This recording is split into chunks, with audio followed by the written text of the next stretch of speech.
Good morning and happy Easter. Welcome to a very brisk Oulton Park here in Cheshire. A lot colder than it was on Saturday when we saw the first race of the season, and what an exceptional race it was. A newcomer taking the race victory after setting pole position in both the first two races in qualifying on Saturday. Not only that, a brand new lap record here at Oulton Park for Joseph Loke, and two familiar faces pushing him all the way that we got to know last season. So let's just recap before we get started today on the first race of the season as Joseph Loke took the victory.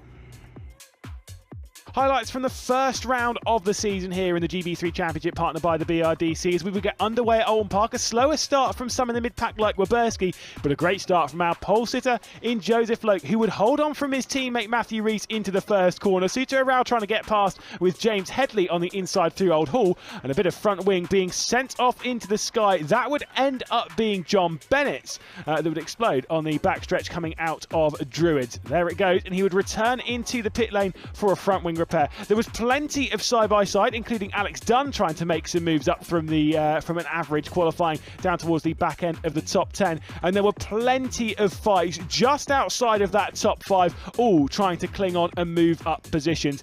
Zach Taylor was sent over the inside at Hislops after Styko was having some issues in the early stages of the race, and then Suter Arau would go for a spin. He would be out of the race, and this would cause a safety car as they would extract his car from the racing surface. The Red Bull liveried high-tech Pulsate car would be into the pit lane. Once we got back racing though, Alex Dunn down the inside of Roujon, who would be sent out wide after a puncture, and it was all starting to kick off all over the place as they were trying to make their way past a front wingless Dunn. Waberski was unable to do so. There was a crash though at the final corner on the restart, and that would halt proceedings in the race. The red flag would come out and victory would head its way to Joseph Loke in his first GB3 start. An exceptional race on Saturday. Piers Pryor, our co-commentator and expert alongside me, and you were getting very excited in that commentary there. But I mean, to come into GB3 like Joseph Loke's done, get pole position in both these first two races, a lap record in that race, and to win that race with some pretty good challengers, that's seriously impressive. Yeah, biggest field as we've mentioned since 1970. Comes on in first time round, boom, pole position, fast lap, race win. Can't ask much more than that. He's got pole in this next race coming up too. He has indeed. It's a little bit different though today, and I'd love your insight as a driver. It's about, what, it says 5 degrees cold. It's about 15 degrees on Saturday. You can probably see my breath. It's like 10 degrees maximum. It does not feel like 10 degrees. Piers is wearing 3 different layers. I'm still braving it just with this one layer, which was a mistake, I'll be honest. But for Joseph Loke, I mean, the tyres are going to be colder. There's a lot to get used to here. Do you think he's experienced enough? He was certainly impressive in F4 last season, so he should be able to turn his hand to these conditions. He should know them well. Yeah, I mean, I'm sure if he gets off the line well, that's pretty much around Oulton Park the main issue. So he'll be concentrating on the start, making sure he gets that nailed, and then once he's got going and hopefully through the first corner first, it's about, like yesterday, just not making any mistakes. But his race lap times were so consistent on Saturday. I said yesterday, Saturday, for getting thrown off by the weekend. But you were just in a chocolate coma, weren't you? Yeah, yes, of course. But every single lap was 10th on 10th on 10th, about the same lap time, and all he needs to do is do the same thing again, and I can't see anything other than a Joseph Loke win, to be honest. Then race 3, of course, later on this afternoon is going to be where things change a little bit. Yeah, a lot of drivers who are stepping up from other championships, and some drivers who are, handling this kind of machinery for the very first time. With the conditions, with the cold, from a driver's perspective, what are the big things you're looking out for? Well, it is colder today, so the tyres will take a little longer to come in. Potentially be running slightly different tyre pressures, who knows, I'm not sure. The teams keep that closely guarded. Of course, their own tyre pressures they choose based on the setup and the way they set up the car. Yeah. So it will be different. Potentially a change of wind angle, with it being a bit colder. Lap times might even be a little bit faster because the engines can breathe a bit better and the air's a bit denser for the wings. So it's same but different. Okay, excellent. Well, I mean, a really impressive race for JHR Developments, getting the 1-2 Matthew Rees, who we saw on the podium here last year, coming second. So really impressive for them. We'll chat to someone from the team in just a second here outside their garage. But first, let's hear from the race winner, Joseph Loke, after his victory on Saturday. Well, Joseph, we're going to jump straight in with you because, it's your GB3 debut. You set pole position. You've now won the race and you've set a lap record here at Oulton Park. How do you feel? Ecstatic is the best word I could think of, if that even does it any justice. Yeah, just can't believe it. It's such a dream weekend for me.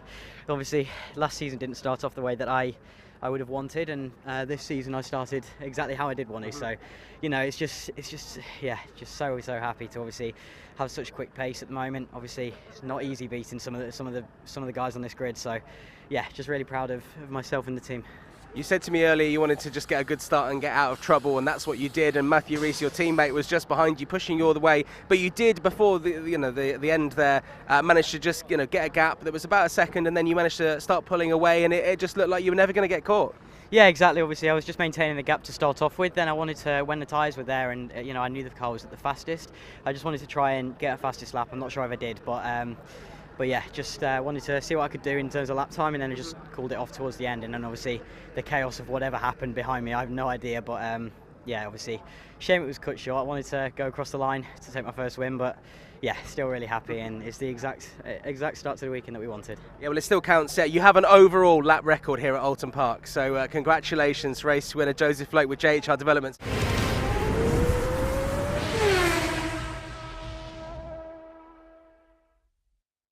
Great to hear from Joseph Loke after such a successful debut in the GB3 Championship, and we're down here at the JHR awning with Vincent, data engineer at JHR. Morale must be pretty high in the team, a great start to the race season. Yeah, it's been great. Having 1 and 2 place is really good for the team, and everyone is happy about it, and it's a good way to start the season. So yeah, it's a good environment, and everyone is very cheered up. And great to have 2 of your 3 drivers, well, all 3 in the top 10. So we had Mariah in 8th, of course, Matthew Rees in 2nd, and Joseph in 1st. They're pushing each other along, I'm sure. Yes, it's good to have both drivers there, or at least 2 of them, because for the data it's good. Everyone is comparing to each other, and they're helping each other to improve. So yeah, that's a good thing to have 2 drivers up there, and it's nice to have. Yeah. And of course, with 2 drivers right up there, I'm sure through all the pre-season testing they've been pushing each other along. Is that what's maybe gained you so much time, and that you're basically the top team so far this weekend? Yeah, definitely that's a big help, because as I said, everyone is helping each other, and everyone is learning from the guy next door. So it's a good thing to have, and definitely it's a big help for pushing in the championship, and it's good to have good results. Yeah. And looking forward to a good race today. Is there any difference, anything you're thinking about for race number 3? Of course, that reverse grid, slightly longer race. Any differences that you think might come about? Yeah, that's going to be an interesting one, because obviously the fast guys are starting from behind, and this track is quite narrow, so I don't know how easy it's going to be to pass for that, but for sure it's going to be an interesting one. And we have Morales as well a bit further up in the reverse grid, so let's try to get a podium on that at least. So yeah, hopefully it's a good result as well. Triple podium would be great for JHR. Yeah. You mentioned, of course, Oulton Park is a very narrow circuit, hard to overtake around here. Let's have a look at the track guide. Let's take a look then at the circuit we'll be racing. Oulton Park in Cheshire, starting out the season on Easter weekend. Old Hall, Avenue, Cascades, all fantastic corners as we head down Lakeside towards the Island Bend into the Shallows hairpin, which has seen its fair share of drama. Through Britons, over Hilltop and down towards Hislops before we get Knickerbrook, Clay Hill, Water Tower and the fantastic double right-hander of Druids. Under the bridge as we head down towards Lodge Corner and then up and over the rise at Deer Leap. It is an undulating test of a circuit at Oulton Park with 17 fantastic challenging turns sending us around the Cheshire countryside. It really is a difficult circuit to nail every single one of the 2.692 miles that is progressed by each of our drivers across the weekends. 22 metres of elevation, most of that done down at Clay Hill. It is a big test. Well, Piers, other drivers that we need to touch on, we can't have all JHR. I know they were very, very dominant in that first race. For me, Callum Voisin, driving with the newly rebranded Rodin Carlin team, exceptional last year. We saw him get some really good results, but Joel Groundforce and Luke Browning, who we've got on to see in FIA F3, were just too strong. I thought he showed a lot more maturity this year. He feels more grown up when we chat to him. He's got that extra year of experience, and I guess when you have another year, you come back in, you've already got an advantage on those other drivers that are new to the series. He was very impressive last year, especially towards the end of the year. I think people forget that he jumped straight out of Ginetta Juniors into GB3 last year, which is a huge jump. And he was fast at the beginning of the year. I think he was up there right in qualifying, but they made a couple of mistakes early on in the year. By the end of the year, I think he was probably one of the highest point scorers. So he's rolled on that, 3rd place yesterday. I spoke to him after the race and he said, yeah, by this time last year I'd already had 2 crashes. So he was pretty happy with the 3rd place, and he's going to be looking for consistent results throughout the season. But I was also impressed with Arthur Rojon as well. He's the Chris Dittman racing driver. His first race out of karts, and he was right up there with a lot of the most experienced and best single-seater racers in Europe, and he was fighting right up there, unfortunately getting taken out by Alex Dunn in the high-tech Pulse 8 car right at the end of the race. So he's going to be hoping for another strong result today and to kick on from the confidence hopefully he got from racing well yesterday. Absolutely. Well, we're going to see what it's like to go around this track in just a second. But first, if you're brand new to the GB3 Championship, here's what it's all about. The GB3 Championship, partnered by the BRDC, is the UK's premier single-seater series and is run by Motorsport Vision's racing division, MSVR. The 2023 season will consist of up to 26 drivers across 9 teams driving the Tartar's MSV 022 car, which was introduced last year.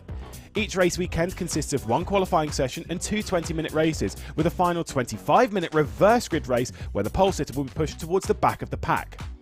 There are 24 races across 8 weekends this season, including 2 trips abroad, one to Spa-Francorchamps in Belgium and the other to Zandvoort in the Netherlands. The season starts at Oulton Park on Easter weekend, with visits to Silverstone Grand Prix in May, Spa and Snetterton in June, then we go to Silverstone Grand Prix again at the end of July, Brands Hatch in September, before the season concludes with back-to-back weekends at Zandvoort Grand Prix and Donington Park in October. There are no required pit stops in GB3, but each driver is only allowed to use a maximum of 8 tyres per race weekend, which is the equivalent to 2 complete sets, meaning tyre strategy is a critical part of each weekend. The GB3 champion will be awarded a prize test in an FIA Formula 3 car, allowing them to experience the next step up the ladder as they look to follow in the footsteps of numerous other graduates, including Luke Browning, who have gone on to race in the F1 paddock. In addition, the Jack Cavill Pole Position Cup awards each driver who claims a pole position in qualifying with a £250 cash prize and a trophy, with the driver with the most poles at the end of the season taking home the Pole Position Cup and an extra £2,000 cash sum. The team of the driver with the most poles will also earn £2,000.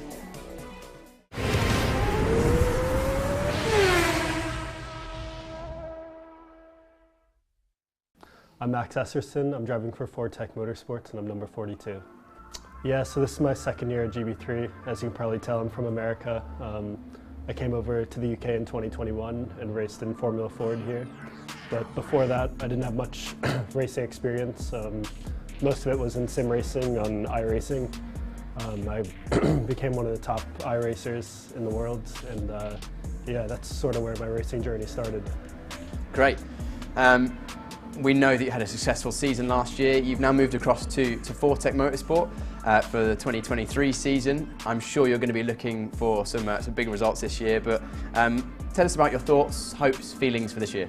Yeah, I mean, the only option is to win in my second year, so yeah, that's what we're going for. Not really thinking about how many wins we get or how many podiums, it just matters how many points we have in the end. So yeah, just finishing every race and yeah, collecting all the points is what we need to do. And moving on with, of course, onto Ford Tech. Ford Tech, a great team, they've got a great history, they've been helping you, and what do you think they can bring to your championship campaign? Yeah, it's been really good so far in testing. Yeah, I'm just looking for consistency, really, is the key. So yeah, it's been really good working with the team, get along well with everyone, teammates and engineers, so yeah, it's really good.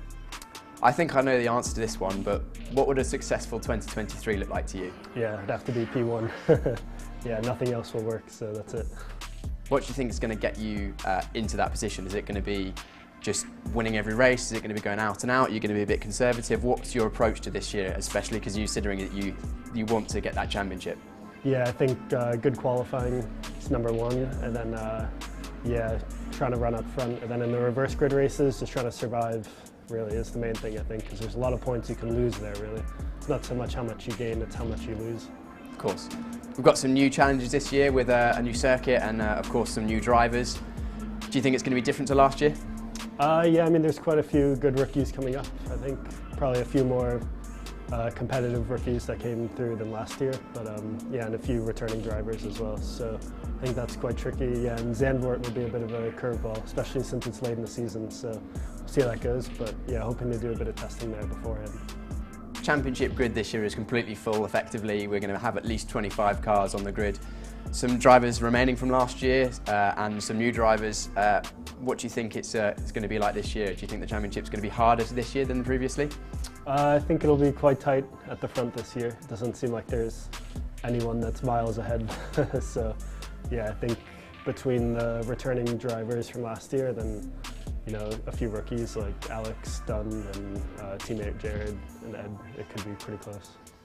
You didn't just do some GB3 racing last year. I believe you had some success in some other series? Yes, yeah, I went back for the Formula Ford Festival and the Walter Hayes, and yeah, I won the festival and won the Hayes, depending on who you ask. But yeah, it was just for fun, really, and yeah, it was good practice anyway in the wet in those cars, so yeah, I just enjoyed it. Do you think that versatility in your driving is a good thing? I think so, yeah, I think I kind of surprised myself, honestly, to jump back into it so quickly. It's not as easy as it looks going back into a slower car like that, because you have no grip at all. But yeah, really enjoyed it, and yeah, it was good intense few weekends. Well, it sounds like you're going to have a great year. We're looking forward to seeing how you get on. Thanks very much for your time, and hopefully the rest of your testing and the start of the season goes well, and we'll see you in just a few weeks' time. Thank you.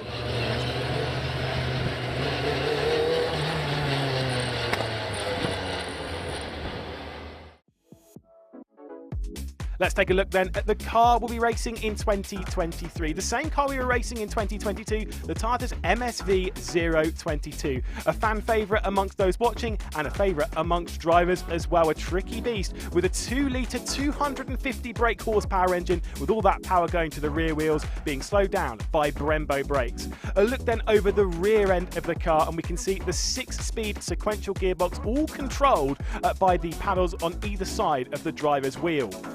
Each car will get 8 tyres across the weekend, and those tyres belonging to Pirelli, and they can use them as they see fit across the weekend. A diffuser was introduced last year to give extra downforce to the rear of the car.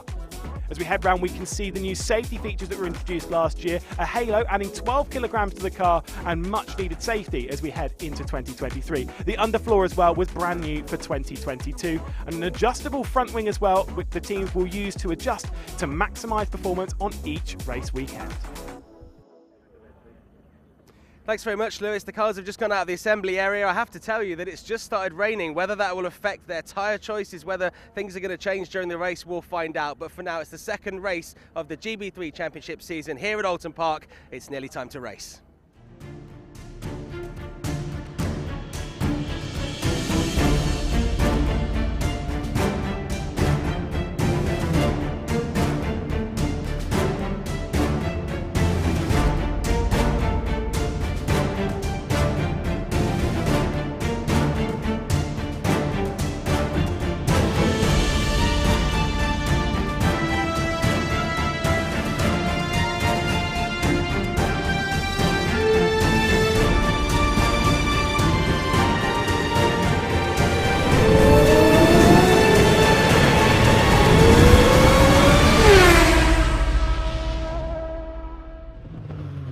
Well, there are potentially changeable conditions in the air, a little bit of a sprinkle before we get to the second race of the season. It was an incredible day yesterday from that man there, Joseph Loke, who not only took pole position in the first race, took the race win and set the lap record of Oulton Park International. He'll be starting from the front. A lot of disappointment from various drivers though, as they were struggling their way through. Bennett being one of those, one of the faster starters from 2022, struggling his way down the order. Can Loke do it again though? Can Callum Voisin potentially get himself up into the mix? My name is Lewis McGlade. Alongside me in the comedy booth, it's Piers Pryor.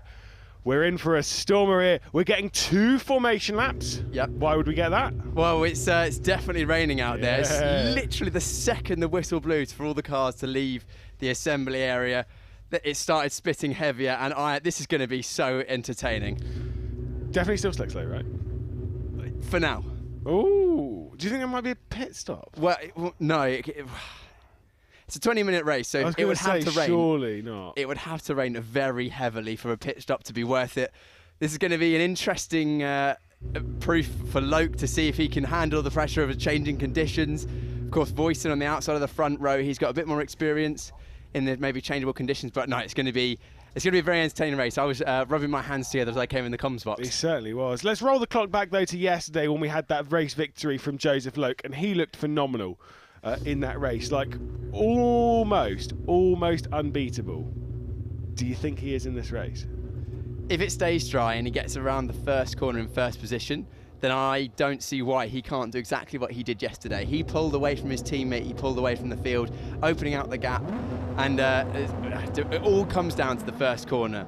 We know Callum Voisin, of course, a bit more experience in this championship, so he's maybe potentially a bit more experienced getting the tyres fired up, especially on a slightly cooler track today with a bit of moisture in the air as well. So it's basically all going to come down to the first corner, I think. But then there's, don't forget, Lewis, there's about 23 other cars not on the front row. Yes, there certainly is. It is a big grid, of course. 25 cars, and this is how they'll line up for the second race of the season. Joseph Loke taking his second pole position as he will start alongside Callum Voisin this time in the Roden Carlin after a podium yesterday. Suta Arau was one of the drivers that had a disappointment yesterday after a spin and a stall, and then James Headley will start from 4th for Arden VRD. Matthew Rees was finished in 2nd place yesterday. He will start this one from 5th. Max Esterson up to 6th position in the Fortec Motorsports machine. In 7th position, it'll be Jared Waberski. I was catching up with his dad Garth a bit earlier on. Costa Taparis will start from 8th place on the grid in his Roden Carlin. Was one of those drivers that got involved in the incident late on the race. Kuharczyk will start from 9th. Alex Dunn, after a bit of a struggle in that qualifying session, will start this one from 10th. Then Roujon and She will start from 12th position for the Hill Speed team. Then Nico Christodoulou for Arden VRD. Michael Shin for High Tech Polsake will start from 14th position. And then we get to David Morales. Ayato Iwasaki will start from 16th position. And then on the 9th row of the grid, we've got Roden Carlin, John Bennett starting from 17th. We've got Lucas Styko, and there's already an issue for Waberski. Mackenzie Cresswell, to go through this quickly, Mackenzie Cresswell, Stuart Ping, Taylor, the rest of the grid. Then we've got Pearson, we've got Sean Rashid, and the final position will be Mavliatov. But this is looking quite wet, and it is Waberski, the runner-up in the 2022 championship of the GB4 season, has gone off. It's certainly coming wetter. Down. Certainly wetter over that second half of the circuit. So sort of sector 2 into sector 3. Look at the tyre tracks on the road there. It's definitely wet. Look out the window. It's not raining here. Not really. And we're on the start-finish straight. I can see the cloud is coming over. This is going to be. It's got to be wet. This is going to be so interesting. Well, it is. I mean, will anyone pop into the pits here and get their tyres changed? Look how wet it is there. You can see the lines in the track where the tyres are completely wet, and that's what Waberski slipped on. Yeah. Going at the exit of that corner, clearly trying to get some heat in those rear tyres, spun it up, had a little bit of a swapper, and then and gone off. And he's so far as we're aware, hasn't left the grass. We'll see. Okay, let's roll one back again. If they come into the pit lane to change tyres, because the race hasn't started yet, do they return to the original grid spot? I would imagine you'd start from the back of the grid. Someone's in. That is a Chris Dittman racing car. There was a Douglas Motorsport as well. I think that's Kuharczyk's also been in. Potentially Zach Taylor?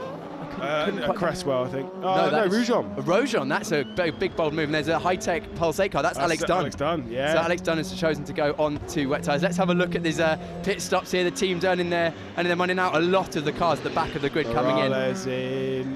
Sheehan, Styko. Yes, front. Oh, big shot. Oh, that's a massive one. Yeah. Mackenzie Cresswell's in as well. Yeah, so crazy time in the pit lane. Are they? Yeah, so Matthew Rees. No, it's not Rees, is it? No, that is Morales. Morales is coming in the pits, and it potentially she's hit the back of Morales because Morales looks a bit angry about things there. Who's that? That's also the third. All 3 Douglas cars in there on for wet tyres. You can see the teams are manically getting ready now.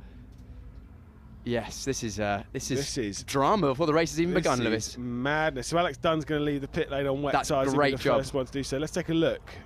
Oh, he's hit the barrier on the way to the pits. He's hit the barrier on the way into pit in. Gerard Shee has clearly tried to slow down to racing it up to the pit lane speed limiter, locked up and hit the barrier. That is hugely unfortunate. It'll be a struggle for that car to get out for the start of this race. Potentially. Nick Taylor. I saw him. I saw Nick Taylor in there without an umbrella. Oh, it's actually looking drier this lap round than it was the previous lap, I think.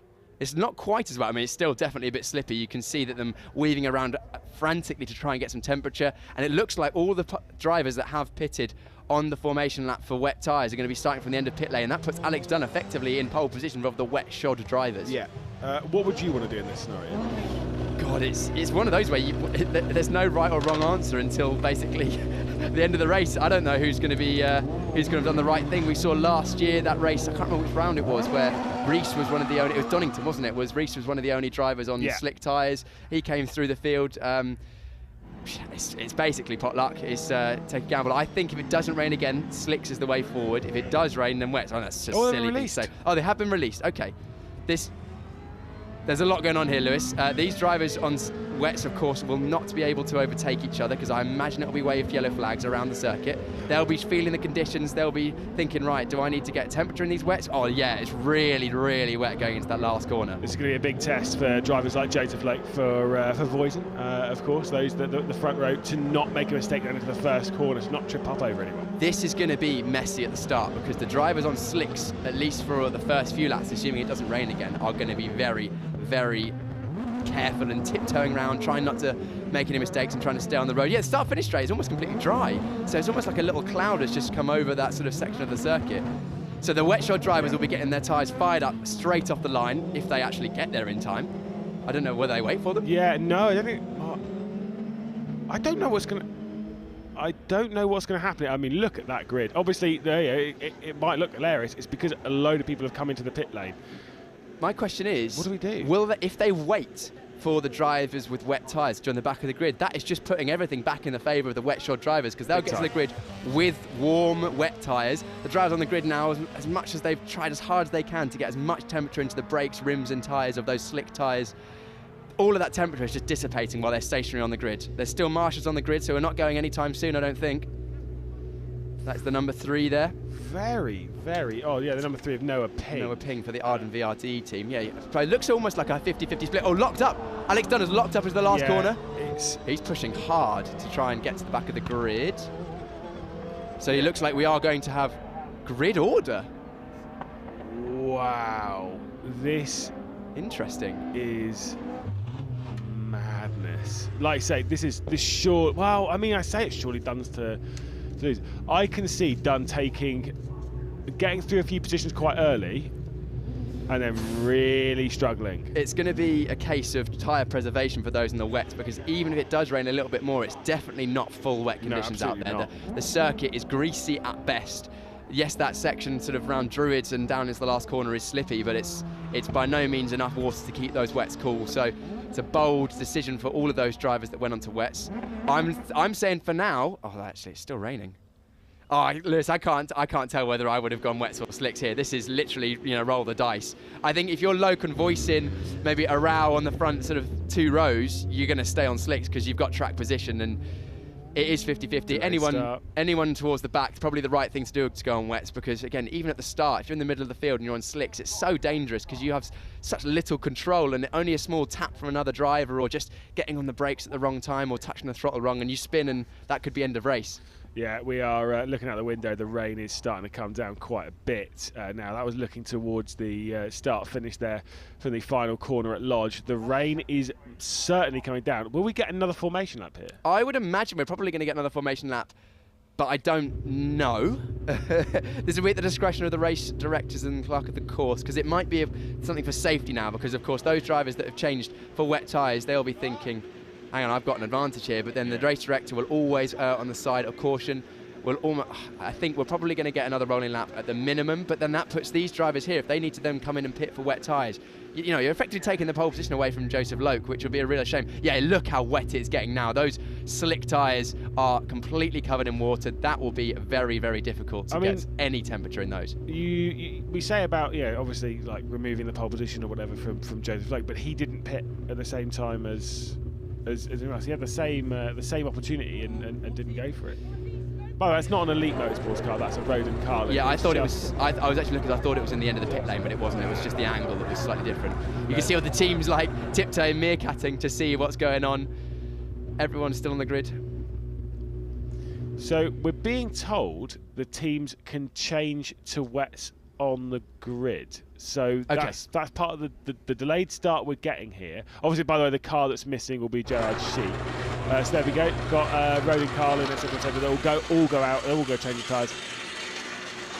I don't. This is probably, I would say, for safety, it's probably the right decision. I was absolutely about to say the same thing, is that I don't have a problem with that. No, I think... I get it. I get it. I think in terms of a race, it would have been interesting to see the combination of slicks and wets, but I think purely for safety, especially with a mixed grid now of wets and slicks, it would have just been carnage going into turn 1 and turn 2, because the drivers, the closing speeds and where they were doing, you know, the minimum speed for the first corner with those on the wets would have been so much higher. You would have been people getting in the way, there would have been people dodging, sliding, making mistakes, and it's just, you know, we know motorsport's dangerous, and ultimately safety is the most important thing. And also, it kind of nullifies the race in a little sense. It means that those drivers haven't kind of lost out just from luck of the draw at the front of the field. So, yeah, I think definitely the right decision for the safety of all the drivers, and also to make sure that we get as many drivers who can finish this race as possible. Just love this guy, beast of a lad. Just, yeah, one hand. All right, don't worry about it, lads. You stick the jack in. I'm going to chuck the wheel off we go. These are kind of like stressful times for the team. You know, obviously, it's not about, you know, is this wheel going to be on top? Of course they do. It's not that. It's more just like is this 100% the right call? Well, it is wets now, and look, everyone's going to wets because it's very wet on the grid. We saw as Loke's car was pulled onto the jacks, you could see the patch of where the wheels had been, where it's a dry patch, so it's certainly wet. And even off the line, you're going to be losing 5 seconds if you're on slicks. Yeah. However, the decisions from the teams isn't over, because now you've got a chance to change tyres. Even Trevor Carlin on the jack there, getting involved. Get in there, Team Trevor principal. Carlin. Anyway, big respect to the boss man. But from the Rodin Carlin team, the decisions for the teams are not completely over though, because you have now a choice of what tyre pressures do I run. Higher tyre pressures, the wets will switch on quickly, and you'll have pace at the beginning of the race. Lower tyre pressures, you'll switch on more slowly, potentially get eaten up by a few drivers, but by the end of the race your tyres will be much better if you're lower pressured, so you'll have more grip at the end of the race. Also, I don't know what the deal is with whether the teams are allowed to make any changes to the car, whether the teams are allowed to, I don't know, alter rear wings, front wing angles, and potentially the rear roll bar often is loosened or disconnected in the wet to give you a bit more softer and more compliant rear end. It looks like everyone is just changing tyres, so I imagine that's probably an instruction from race control. Yeah, I think surely you wouldn't be allowed to adjust bits and bobs like that. Yeah, they're not under Parc Fermé, but you know, the fact that the race, I know it's not begun, but the fact they've gone out of assembly, that you're in that kind of race procedure. Yeah, it's definitely still raining out there. Great shots from our camera operators all around the circuit to show us that the conditions are like. You can still see it's a bit hazy out there. The rain lights, of course, those flashing lights on the end of the rear wings now, which is a new addition for this year. Wow, that's coming down. Look at that. Yeah, oh yeah, it's really, really raining here now, actually. We're facing the other way, and the comms box windows on the other side are completely soaked. So, yeah, it's going to be a wet race. It will be sketchy out there because we're not allowed, or the teams have not been allowed to change any settings on the cars, so no more downforce, no changes to the roll bars, because generally on a wet setup you'll add more downforce because you want as much grip as possible. You'll soften the car because there's less cornering force, so you can allow the car to comply a bit more with the road surface, give a bit more mechanical grip to the wet tyres. So these cars will be skittish on these wet tyres, so it will be a case of trying to get around the first lap in one piece and then see how the race goes from there. A lot of these drivers won't have driven these cars, Lewis, GB3 cars, in wet conditions around Oulton Park. Oh no, someone's making some change there. That's Mavlyatov. Mavlyatov at the back of the field, maybe taking a punt, because if he gets a penalty it doesn't really matter because he's at the back of the field, unless it's just a mechanical or a reliability change. They are doing something there. Love looking at John Bennett's car, don't we? It's right by the camera. Love a close-up of John Bennett. You can really see into his, well, I was going to say to his eyes, but you can't because there's visors down. Also, another interesting point there. The drivers have, you can see in John Bennett's visor there, he's got a very dark, completely mirrored visor. Which you don't want in conditions like this. You want when it's sunny, right? Sunny, but not like this. Yeah, so when it's sunny, you want a tinted visor, a bit like sunglasses. You don't want the glare to get you. But in these conditions, you want a visor either clear or only a light smoke, because then you can see where the puddles are on circuit a bit more effectively. I mean, think about it. If you go out in the cloud on a cloudy day in sunglasses, you can't see as much detail as you can as if you've got a clear visor. So maybe some of the drivers have gone with a light smoke, for example, and that'll give them a bit of an advantage in the first couple of laps, seeing potentially where the grip is on the circuit. That is a lot of rain now, Lewis. I mean, no, to be fair, I was looking at that bit, I hope that's not on the racetrack. No, it's not. It's on that lakeside, so don't worry about it. Down past Cascades, is it? Where is that? Oh, it's on the inside the Knickerbocker on the right hand side of Cascades. Cascades. Yes. Yeah, at Denton's. Honestly, I didn't know there was a lake there. There you go. Wow, it's properly wet now. Yeah, this is a full wet race. I'm looking forward to this. We're going to have in 2 races, Lewis, so one on Saturday and one today. We've got a dry race and we will have had soon a wet race, so we can see how the teams and drivers stack up with their dry setups, their wet setups, as it's getting wetter and wetter by the second. Look at the spray off the circuit. Rivers are going to come into play. There'll be rivers of water running across the circuit, even round by Druids, where the tree lines, the trees overhang the circuit, so there will be dry patches, wet patches, so maybe the drivers who have had a bit more racing experience around the Oulton Park circuit will be in a bit of an advantage. This is, like I say, it's going to be sketchy. It's going to be very, very difficult. They need to be patient. They need to take their time with the race, not attack it too hard. The rain is coming even heavier now than it was. By the way, big respect to all of the engineers and stuff that all had to run out there. I did see Tom Wallace, who was the one that was doing the rear left on Callum Foysen's car. Yeah. Still out there in shorts. Commitment, absolute commitment. The utter commitment. I love it. Yeah. Another thing to mention is we're seeing a lot of the shots of the rear ends of the cars. We've got one now, I believe. Yeah, you see the flashing lights there being reflected in the rain. Yeah. There's now this year flashing lights on the inside of the rear wing as well. So I love. An additional safety because it's higher up. You'll be able to see that through the spray a bit better. So it's a great addition from the MSV. And also, let's just be clear here. This is not the reason it was put on there, but they look cool. They look cool. I love a rear wing with lights up towards. I think they look so good. But most of all, of course, we want to make sure that no one ends up rear-ending anyone else by accident, because we know single-seater slicks and wings, you've got an example of it on the screen already. The spray, as the cars produce the downforce, they whip up loads of the water from the surface into the air. Oh no! Stop. Hang on, is he not being able to get off the line? Yeah, he can't get off the line. It's almost as if he's got a handbrake on, even though because like look at. Yeah, he can't get off the line. It's Sean Rashid. He literally cannot get off the line because of this. Is it because of the steepness of the circuit? No, because I think he would. I think his front wheels aren't in contact with the road. No, they are. He just genuinely can't get away from the line. There's something wrong with the front of the car. You reckon? Yeah, well, he's able to spin the rears, but the front's not moving. Because the thing is, it's not about like because if it was to do with the hill, he would have rolled back. And Mavliatov also would have. Yeah, there must be some sort of issue with that car. There is something wrong. No, that car literally just cannot get. Maybe the front brakes are sticking. Yeah, there is something odd. Something is not quite right with that car, because that car should be able to get up. Yeah, it looks like the front brakes are sticking, or maybe because he's been sat there with his foot on the brakes so long, maybe the pad's stuck to the disc. Oh, that's it. He's away. Well, okay, well, that's those tyres, though. Well, there'll be plenty warming up.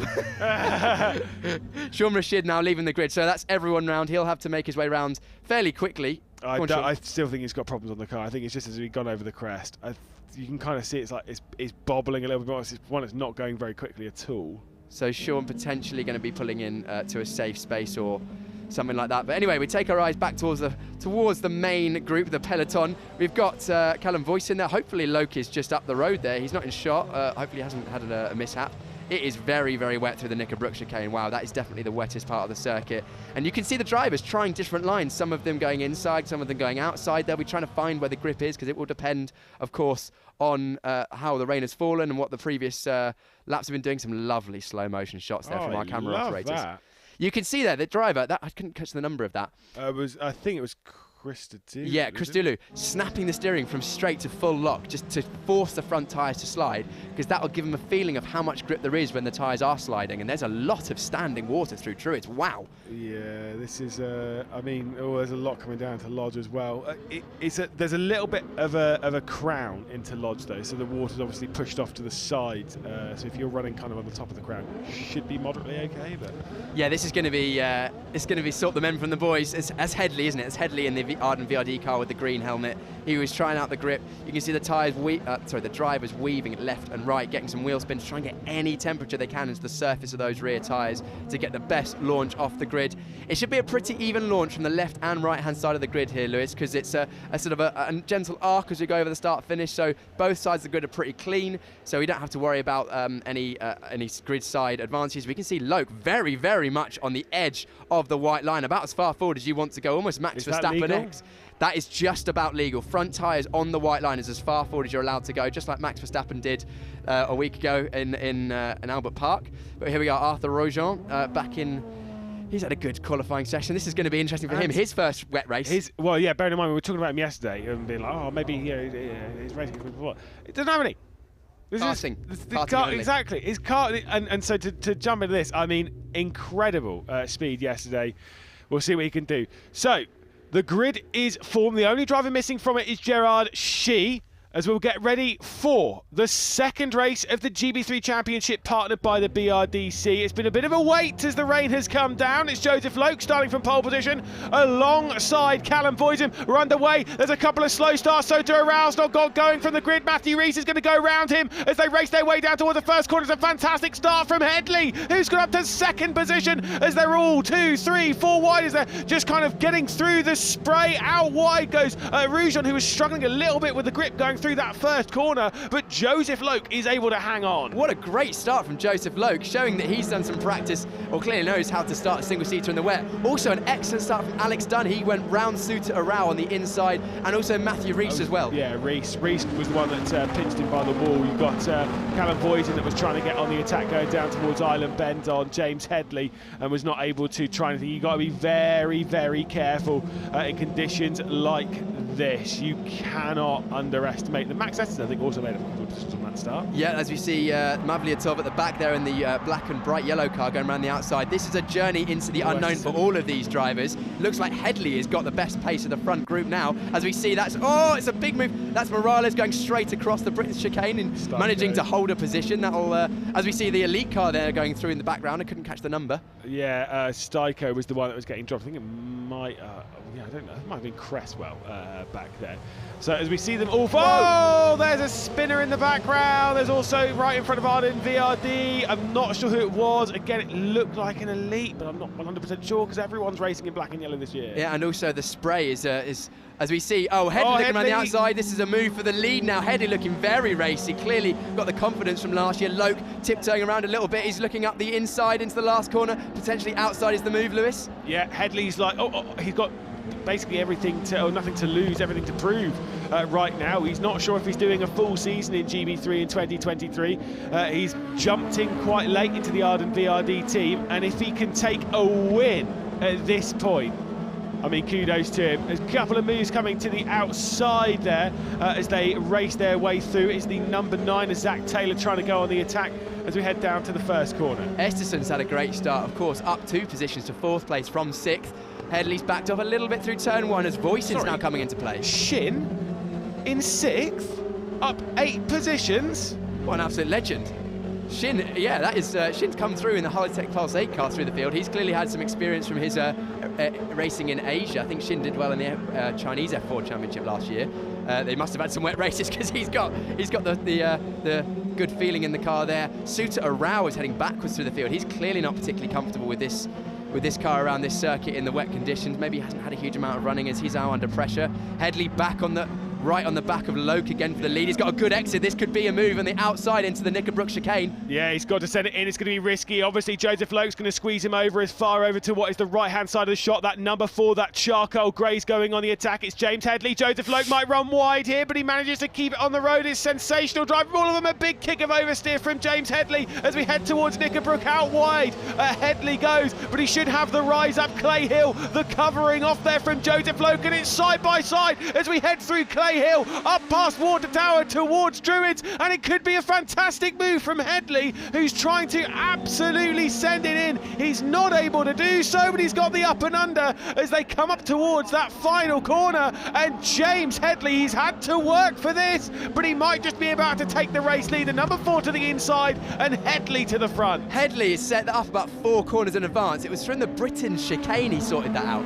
He went deep on the Britain chicane, got a good exit, and then managed to force Loke offline into Knickerbrook, which was then cut back once again. Loke covered him off going up Clay Hill on the inside, which was it was a last-minute manoeuvre, about as late as you can do that. But Headley said, I don't mind, I'll go around the outside, set him up once again for the cutback and taken the lead. And now Loke under pressure from Voisin going into Cascades. Now Voisin, of course, a bit more experience in the wet conditions in this GB3 car. I mean, this has been an intense start to the race. Headley again, phenomenal. We'll see if Voisin's able to get through ASAP. He'll want to get past Loke immediately, because I think once Loke's got into the rhythm, Loke is going to be really, really fast. But he's going to take a couple of laps, obviously, to get to it. He's never, not done a car this fast in the wet like this. Well, we don't know how much wet pre-season testing. He will have driven single-seaters similar to this in British F4, for example, in the wet, so he'll know how to drive one. But of course, the idiosyncrasies of every single different single-seater and how to get the lap time out of them, especially even around a circuit like Oulton Park, because of course, in British F4 they don't race on this layout. That's a good point. Yeah, they're on the island layout, so they don't go down to the Shell Oils hairpin. They actually turn off a lot earlier than that. It's Costa Paris. Oh wow! I mean, how did he keep that moderately on? Contact between the CDR and the number 22 of Dunn. So Dunn is front wing damage for 18. Is that Cresswell? No, that's not Cresswell. Rojon. Oh, the second time they made contact this weekend. Yeah, exactly. And there's front wing damage for Rojon, so that's the second time, unfortunately, they've had contact. You couldn't see the spray that is being thrown up as they go through up Clay Hill and now into Druids, and the spray is literally what you can see now. The visibility in these single-seaters, once you get in the wet conditions, is almost none down the straight. You'll see the cars ducking left and right to try and get some sort of visibility. It's Dunn looking at the inside of Taparis now after that contact with... Oh, John Bennett trying to get past Morales. Just about holding on to his front wing, unfortunately having contact yesterday, of course losing his front wing. John Bennett's not had the start to the season that he would have wanted. John Bennett's going to be looking up the inside in the Rodin Carling car. We can't see him yet going into turn one. Let's have a look. No, not quite. Morales still holding him off. I mean, like you say, he did not have a good day yesterday. Speaking of Rodin Carling, though, potentially having good days. Callum Voisin did a podium yesterday. Looking to get not only another one, but maybe even something slightly better. Headley sets a fast lap of the race. Who's that? Is that Shin? Is that Shin, or is that... There's a long way off at Cascades going down the escape road. Is that an overcorrection, you think? Oh, it's hard to tell. That's a long way up. They went off early in the corner, potentially contact. Maybe it was Rojan and Dunn again. I mean, it wouldn't be the first time they made contact going down into Cascades this race weekend. They did it yesterday in the dry on the restart towards the end of the race, and I didn't actually see. Did Dunn get a penalty for that? No, I don't believe Dunn got a penalty for the contact they made yesterday. It didn't make a difference because the lap went back a lap for the red flag regardless. However, looking at the lap times, Esterson is looking pretty good in 4th place. He's been very fast in Sector 1, fastest Sector 1 by almost 3/10 to anyone else, 25.7. Although the fastest on the road last lap was Headley on a 47.1. Again, Lewis, I spoke to you before the race about the fact that, of course, how you set the car up in terms of tyre pressures will affect how the car will go through the race. So potentially, Loke, he's a bit slow at this stage of the race. If his tyres are better by the end, again, it's a slightly shortened race, 9 minutes and 50 seconds to go, or another 8 laps after this one. So, yeah, it'll ebb and flow as the pace comes throughout the race. Although saying that, Headley fast in the middle sector, pulling away, almost half a second faster than anyone else. Yeah, Headley's looking incredible at the moment. Morales off at Druids. That looks like there was another car off there as well. Who was Morales fighting with? He was fighting with Bennett, so potentially contact there, or maybe they've just both pushed each other a bit hard. Bennett's car looks okay, and Morales instantly going back on the attack. I mean, the rejoin was very questionable. I guess, how else are you going to rejoin? Yes, you need to come on, especially with these cars, because if you're on the grass, you need to get back on the tarmac as soon as possible, otherwise you'll get stuck. Keep movement going, because these cars have got a very, very low ride height, and on the grass, especially in the wet conditions, we see Voisin looking on the outside of Shell Oils now. The outside potentially having more grip, cutting back on the exit. He'll be looking to have a good exit, trying to Britain's, which isn't normally an overtaking opportunity. He's not close enough to do anything yet. Obviously, he made contact. Oh, there he's going. Yeah, he was giving it a look. You don't want to do that massive sausage curve on the inside. You don't want to go anywhere near it. This is where Headley started to make his move by preparing in advance. And unfortunately, I'm not sure Callum Voisin's going to be quite close enough. I saw him very squirrely on the brakes. See, again, there we go. It's all like moving around. Is that normal?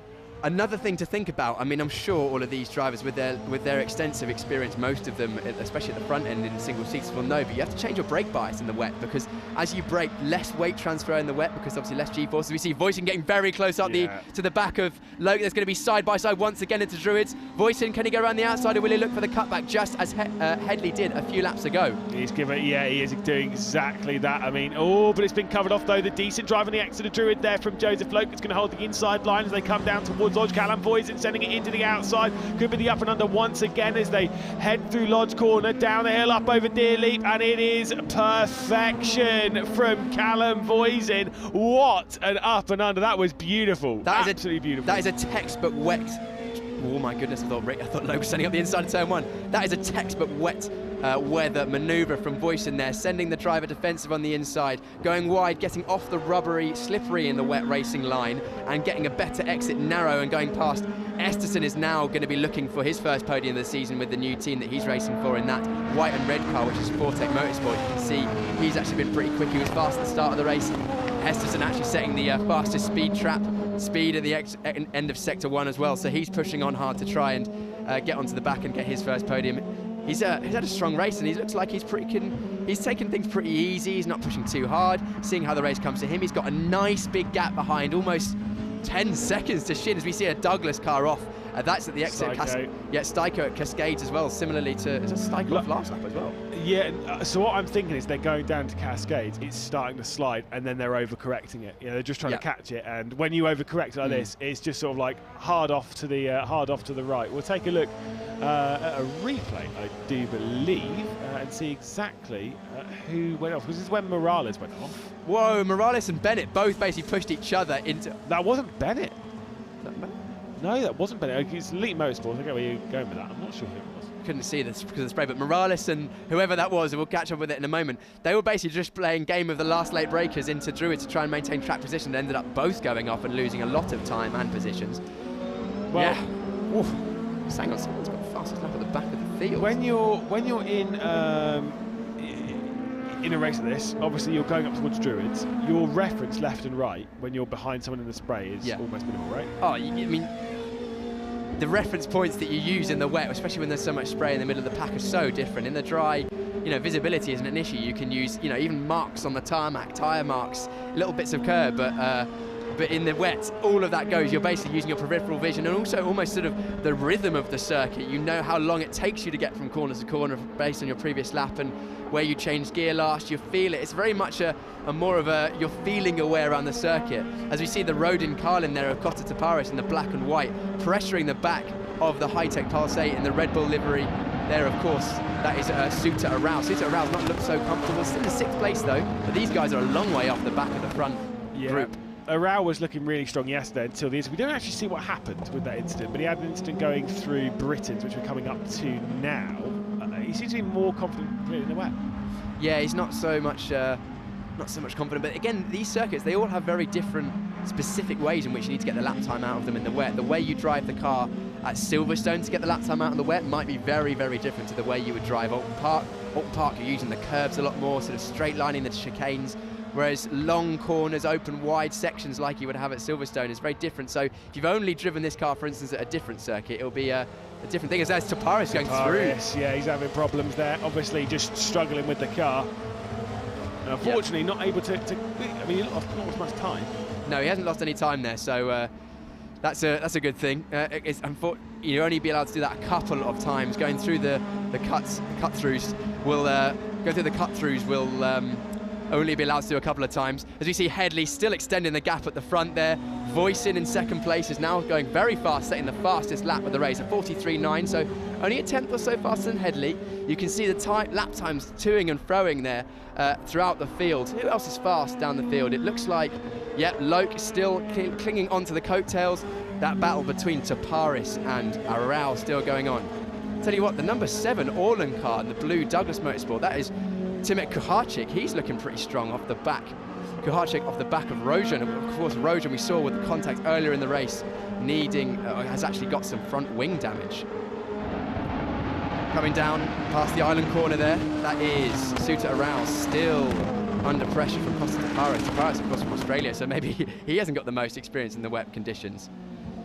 The race is now down to time, 3.5 minutes remaining. This is 3.5 minutes to absorb the pressure for Headley. Headley's got a nice gap at the front, but we're still looking at that battle now for 6th place. Taparis and Arau fighting it out. Arau, of course, made that mistake in the dry yesterday in this corner. He's back on the road. Number 23, we're looking at Shin. He's still having an excellent race for Shin. up that so many places. He's really got that car dialed in, and is actually the leading high-tech car. He's done a fantastic job, has Shin, to kind of like have risen up the order the way that he's done, to have done it as consistently that he's done. He's just really put on a very solid race. Yeah, exactly. We were talking before the season that, you know, the high-tech Pulse 8 team have got a very strong lineup, with Alex Dunn, of course, champion in British F4, very strong in the European F4 Championships as well, in the rounds that he's done. And then, of course, Suta Arao, the Red Bull Honda back driver. Shin kind of gone under the radar, but Shin's showing excellently in this one. Oh, Morales up again. Can he get out of that gravel? It's very deep. No, I think that is exit of Nick. Oh, no, he's beached. Exit of Knickerbrook chicane. He's gone wide there.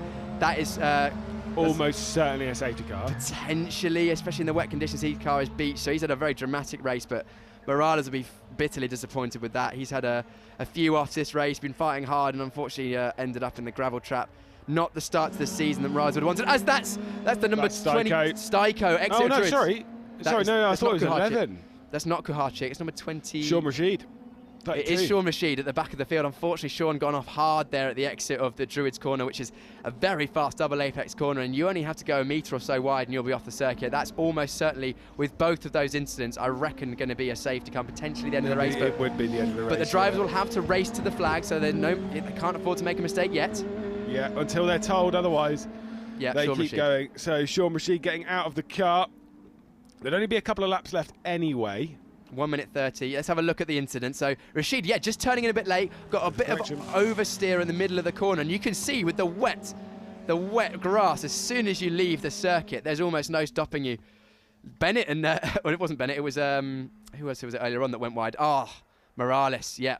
Knickerbrook must have either gone side by side and just dropped a wheel on the grass on the right on the exit of Knickerbrook chicane there, but they do take quite a wide line through Knickerbrook. I wonder if it's a little risky. Doing so. Either way, Headley pushing hard still to the. Of course, needs to maintain that gap before the safety car boards are pulled. If they are pulled, it looks like we actually might be going green to the end with just double waved yellows in those areas where the cars are stationary. But fastest lap of the race on that last lap, Voisin now chasing down, got that gap down from 2.6 seconds down to 1.8 now. Yeah. Headley will be feeling that pressure. The gap is still manageable, but he'll be seeing that Rodin Carlin wreck car with the bright orange highlights on the wings getting closer and closer in the mirrors, as you can see Voisin pushing hard in the background. But surely, you know, if you're in Headley's boots, all your eyes need to be eyes forward. Don't worry about anything else. Don't worry about what's behind. Don't make a mistake. Keep focus on your job. Easier said than done, Lewis. As we see the first, easy peasy, right? You've done it. We're seeing this. Voisin is actually 6.5, 7, 8 tenths faster in the first sector alone than Headley. See how much is closed up. Wow, Headley's tyres must be potentially going away a little bit. They must have potentially either gone higher on the tyre pressures, or maybe Headley just pushed a bit harder at the start of the race, or Voisin's just feeling right in the zone. This is potentially the last lap, so Voisin definitely, yeah. Yeah, so Voisin is going to be potentially too little too late, but he'll be happy with the second place if it ends like this. But Headley still has to finish off this lap. You can see him skittering around that car, not exactly handling exactly how he wants. Moving through the field, there'll be easing up a little bit, the green flag up Clay Hill just for momentarily before they go into Druids, where obviously, of course, Rashid's car is stranded. It has sort of not dried, but obviously the wet has kind of reduced slightly, and I wonder if that's kind of playing into it a little bit. Either way, there's only a couple of moments left to go, another corner, and we will be seeing Headley coming down to the final one. As he will come through that last corner, and James Headley will cross the line to take the victory in the second race. What a superb performance from someone who didn't even know he was going to be racing a week or two ago. Headley crosses the line, and by 1.5 seconds, he beats Callum Boyes into the second win of the season. Joseph Loke makes it 2 podiums from 2 races on his stunning debut, and there's been drama as that Arturujon, who's lost his front wing. He's got Mavliatov all over the rear end. Alex Dunn's going on the attack of Zach Taylor as they come through the final corner. Taylor will take 12th as they head across the line. Alex Dunn will take 13th. Wow, and yet no front wing for Arturujon. So clearly has had some form of off or some form of contact with someone. Mavliatov was not able to make his way through in any of that.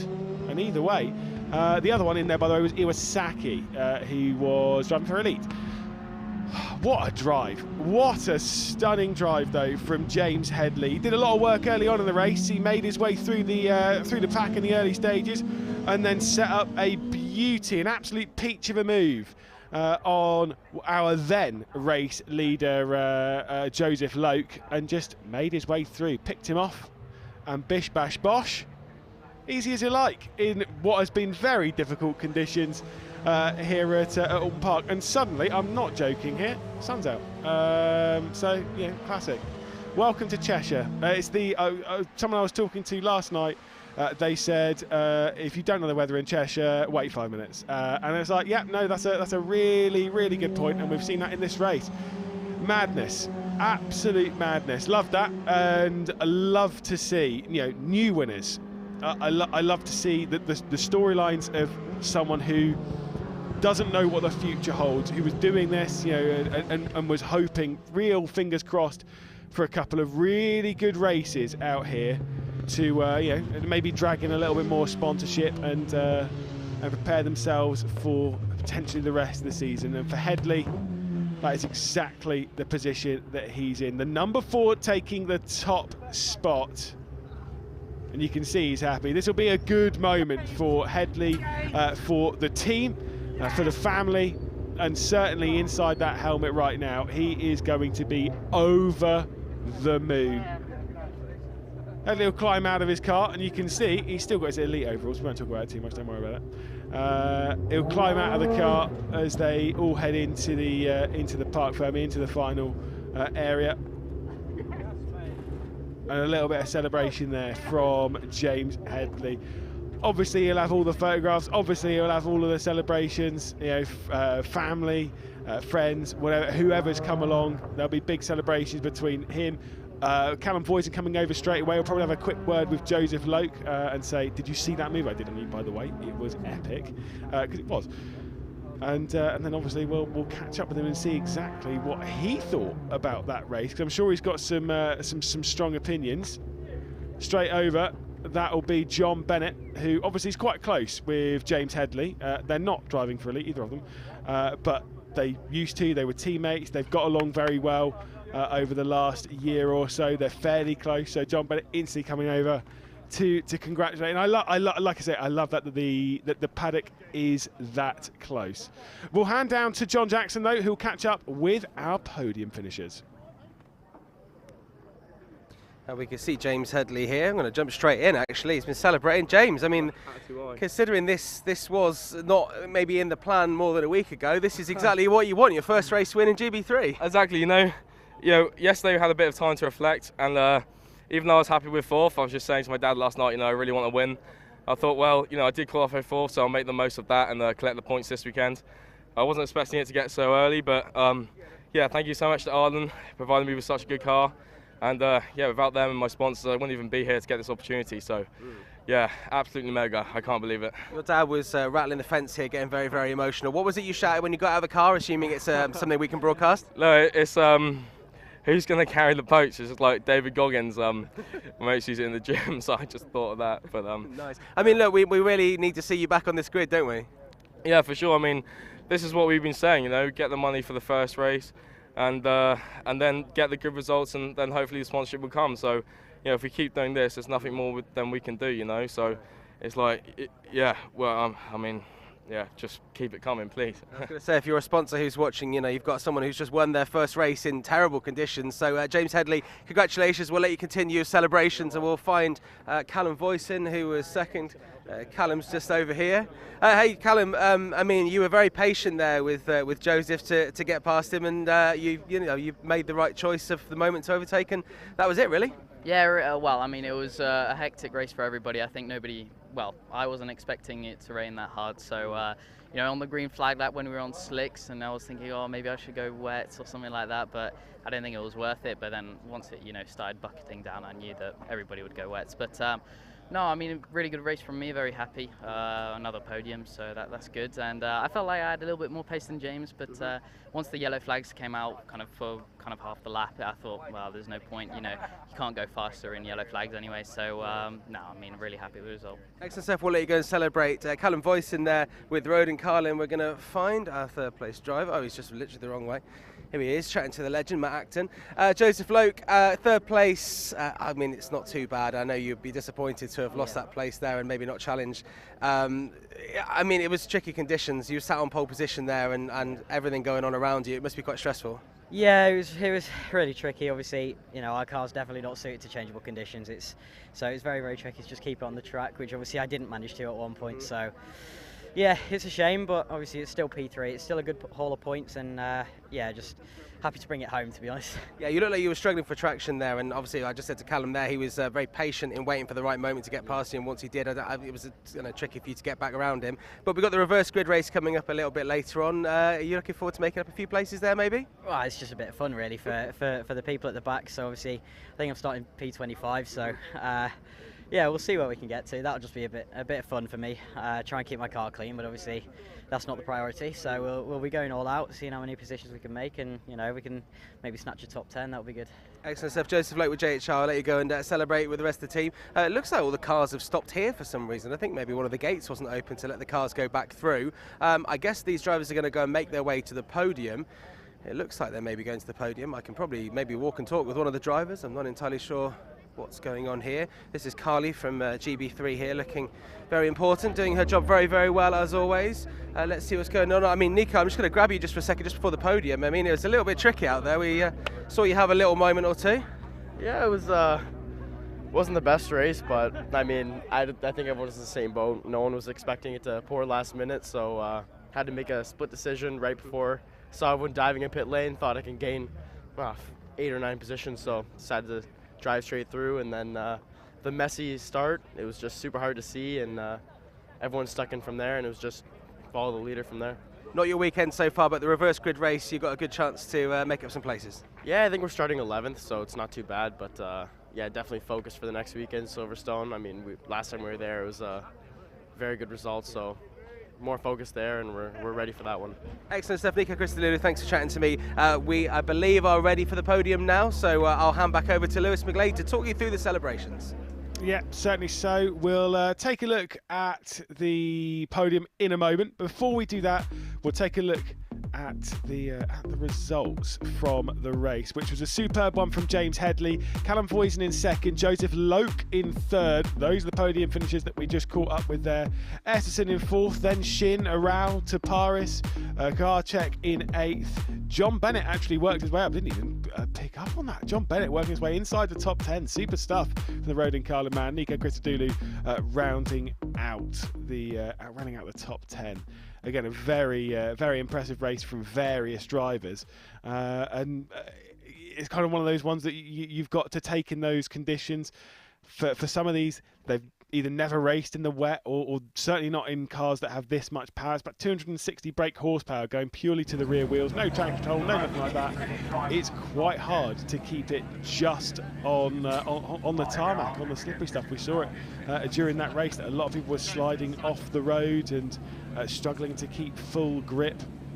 We'll wait for the podium. I think they've all been guided over to the podium location. I did see Richard Randall over there, I think, navigating his way. There is Chief Mechanic of Rodin Carlin and rear tyre jack man Trevor Carlin, team manager. He'll be there to watch on for his team. We'll have to wait a little bit for Callum Voisin to get into his position because Joseph Loke's the first one. In third position, after a race win yesterday and a podium here, Joseph Loke will take third position in the race and receive yet another trophy in his first weekend in GB3. Callum Voisin, the next one up for Rodin Carlin, as he finished in second position. Yet another podium for Callum Voisin. He's been superb in 2022, and he's starting out the season in very much the same way. General, a handoff now. The final trophy, which will not go to, obviously, either of those two that are on the podium at the moment. It will go to James Headley, taking his first victory of the season, the first victory in GB3. It's been a stunning performance from James Headley in unbelievably difficult conditions. A drive he will remember, he will cherish, and hopefully we'll see him out many more times this season, hopefully for the entirety of the other 7 weekends. Very well done. The celebrations will continue, and they'll all be just nattered to fairly constantly. I love the rain. Yeah, it's it's great, you know. Brilliant drive. It really, I mean, he's got to have a lot of positives to say from that. And a lot of positives to take into the next race, which will be a bit later on today. And of course, a full reverse grid. I did check 25 cars, and all 25 will be reversed. We'll hand down, though, to Piers Pryor, who'll be catching up with a few other drivers. John, we saw you having some fights throughout the field there. It was a bit crazy at the start with the tyre strategy. You wanted to talk us through your race and what it was like to be out on track during that? Yeah, we'll start at 17th after making a couple of mistakes in quali, so it was always going to be hard, especially in the wet with all the spray. I think I got up to 9th in the end. It was all just about staying clean. I think got past 3 or 4 on the first lap into Knickerbrook chicane, and then after that I was just trying your best to stay on the track really. Like, none of us were prepared. I still got a black visor on the helmet, so we couldn't see anything. But yeah, it was just trying to stay on track and then picking people off when they go off really. So yeah, pretty crazy race. And of course, qualifying didn't quite go as you planned. That's probably quite a good race for you to come up so many positions. Yeah, try to salvage as many points as possible, and then the next is reverse grid, so you can get some more points than that, and then try and salvage something out of a bad start to the weekend. But yeah, it was a lot better today. Well, good race to start the day. Might be changeable again later, so look forward to seeing you have a good race later on. Thanks, John, for catching up with us. Michael Shin, what a race, mate! What a race! Thank you. Yeah, it was a really crazy race. I had a really good start because I didn't have much wheel spin at all, and I actually made up a lot of places, and from then on it was trying to keep it on track, and luckily some guys went off in front of me and I was able to make even more places up. So yeah, no visibility out there, but you know, it was a fun race regardless, and I'm really happy with the results. Yeah, you went up about, I think, 8 places on the first lap. We were looking at the timing screens being like, wow, that's impressive. But you must have some previous wet weather experience. Have you driven here in the wet before? No, well, we had a wet session on Thursday morning, but other than that, yeah, this was my first full wet race in any car or any kart for that matter. So which was really fun, and it was a good experience for me, I think. Great experience indeed. Well, good luck in the race later on. We'll see how you get on in that one. And then finally, I think we've got Max Esterson somewhere. Max, that's a pretty good race for you. Of course, up a few positions. P4, so close to the podium. You were catching towards the end there. Good pace. Yeah, you must be pretty happy with that. Yeah, it was a good race. Yeah, a little disappointed to miss the podium. Yeah, I had good pace. The car was really good. Just couldn't see in the third sector. There's so much spray. It was hard to follow. So yeah, I got close. I think on the second to last lap, Loke went off in front of me, but there were yellow flags, so I couldn't really take advantage of it. Yeah, he came back on right in front of me. So we didn't catch that on the camera. So Loke made a mistake on the exit. He went straight through the chicane, the second chicane, but came back on. But it was under yellow, so I couldn't really pass. But yeah, it was a good race. Yeah, good points anyway. That's well, a great race, and the car felt good in the wet, you said, so that bodes well for later on potentially. Yeah, hopefully it stays wet. Yeah, I was really happy with it. Yeah, the team did a good job. Brilliant. Thanks for chatting to us, Max. We'll see how you get on in the last race. Well, let's have a look at that crazy race once again in the highlights.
there we go. An eventful race, but maybe not as eventful as we thought it could be with all of that rain coming down. I mean, I said just after the cars had gone out that it started to rain, and then it came down a lot heavier, then it started to get a bit brighter. Now, I mean, it's not raining, it's not great, but it's a lot better than it was. The thing that I noticed in that race is the visibility. You know, these cars getting very close to each other. When Callum Voisin was attacking Joseph Loke there, I mean, how much would he actually see with all that spray? We heard from Max Esterson just a moment ago, and he said, yeah, the visibility, especially in the last sector, was almost none. Of course, in that sector, you're surrounded by trees. So there's not really any wind to blow it away, unlike the first and second sectors. And that does play an issue, especially for the drivers. They whip up the spray from the tyres and the underfloors of the car, and it is like fog, effectively, a really thick fog, but obviously it's fog travelling at 130 miles an hour. So it can be interesting, and it makes it hard to pass, but also you miss a braking point by 3 or 4 metres, especially in the wet. The margins are so fine, and we heard from Max Esterson, we saw off camera actually, we didn't see on camera, sorry. Loke made a mistake even. Well, he mentioned that to me, yeah. Well, I was chatting to him there, and I didn't think we'd seen it, but yeah, he made that mistake, and he was, I guess, lucky to keep that position there. But yeah, very eventful, but good to see most of the drivers getting around there. We are live again for the final race of the weekend in the GB3 Championship at around about 1:30. As I say, the weather at the moment, the sun's come out, it's kind of looking quite glorious, so whether or not it's a wet race, we don't know. But we will be live for the GB4 race around about, I think it's just before midday. So if you want to watch the GB4 cars going around here for the second time, it's the second race of the championship, tune in just then. And of course, if you've just joined this broadcast, you can re-watch that GB3 race just by going back to the start of this video. We'll see you just before midday for the second round of the GB4 Championship here at Oulton Park.